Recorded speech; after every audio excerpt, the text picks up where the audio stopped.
if you are a beginner AI programmer and you want to either make an app or make software or a web application or a web page or something like that, and you're struggling to kind of find the right code editor for you, that also uses AI, of course, this video is for you because I've been trying a lot of different code editors in the past 2 months, and there has been one code editor that I've always came back to because I've tried plenty of code editors, but I've only paid for three. I've only tried to pay for three, right?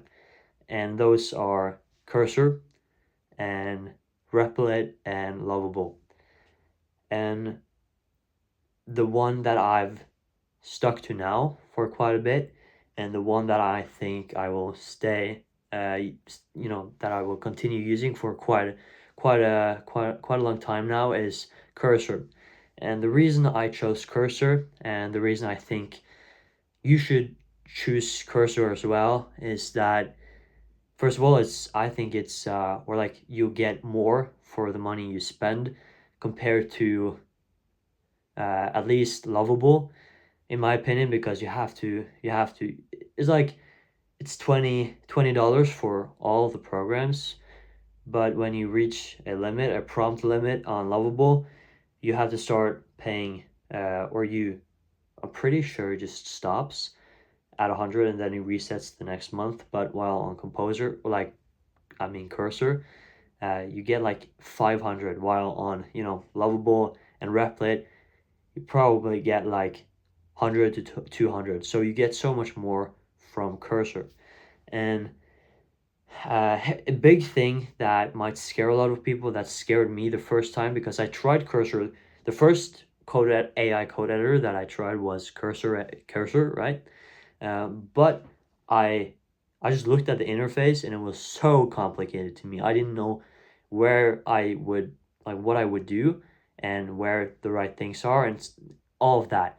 So I then went over to Replit because I thought it seemed way more.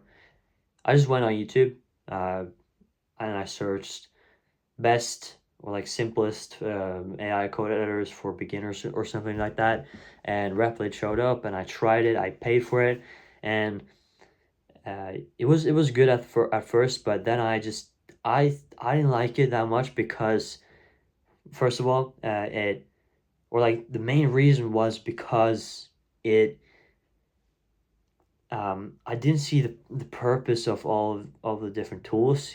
I felt it was very much unnecessary stuff, and that just made me.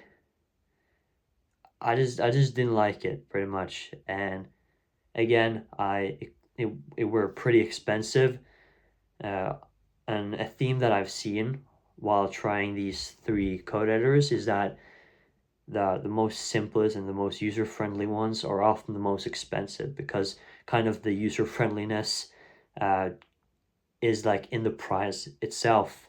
So if you want the friendliness, like user-friendliness, you kind of have to pay extra for that. So I went to Cursor, was scared of that, went to Replit, thought it was okay. I really liked it at first, but then I was like, I don't like it that much, because it's very expensive as well for what you get, in my opinion, and I think that you guys might feel that as well.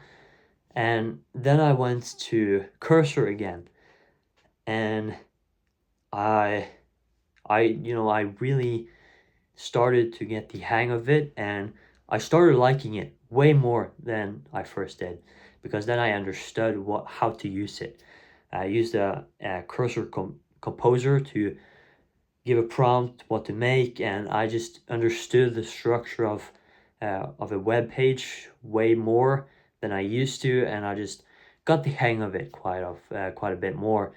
And here's the thing, I recently tried Lovable because uh, the main reasons why I've switched has been because of,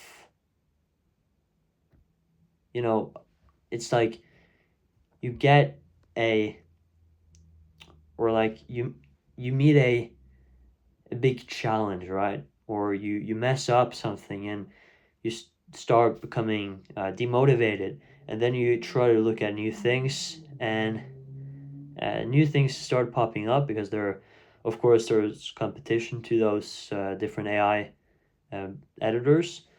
And then I just looked into Lovable. I first really liked it because I just felt it understood me way more when it came to, yeah, and of course it was really simple as well. You can just type in a prompt and it will give it to you. But again, the price, like, it wasn't really worth it in my opinion, and I I then realized that it didn't give me that much freedom over the code itself, which I did not like that much. And that's why I've went back to Cursor again for the probably, like, yeah, second, third time, I think. And the reason I think I will stay stay at it for a long time. So I hope this can help you as well to kind of understand the different challenges that I went through, and kind of the only thing I want you to think about is just choose. I recommend Cursor. That's what you get the most money for, in my opinion. And just choose Cursor, right? And then just just do it.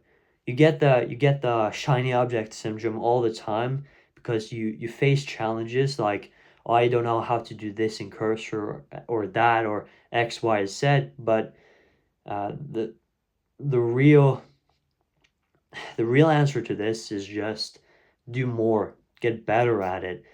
And when you actually get better at it, there's no point of switching to other tools. So I just think Cursor is really good at what it does, and you can choose different AI models as well. There are features that you really start to appreciate uh, the more knowledge you gain within coding.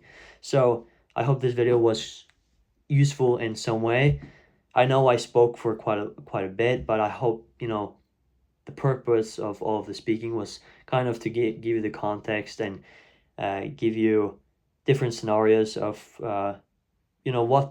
what to do, and quite of not what to do, and just my experience and my what I've learned through switching so many times and trying so many code editors. So I hope it was useful, and if you want a little tutorial on how to use Cursor, just very simple, just leave a comment or something like that, or like the video.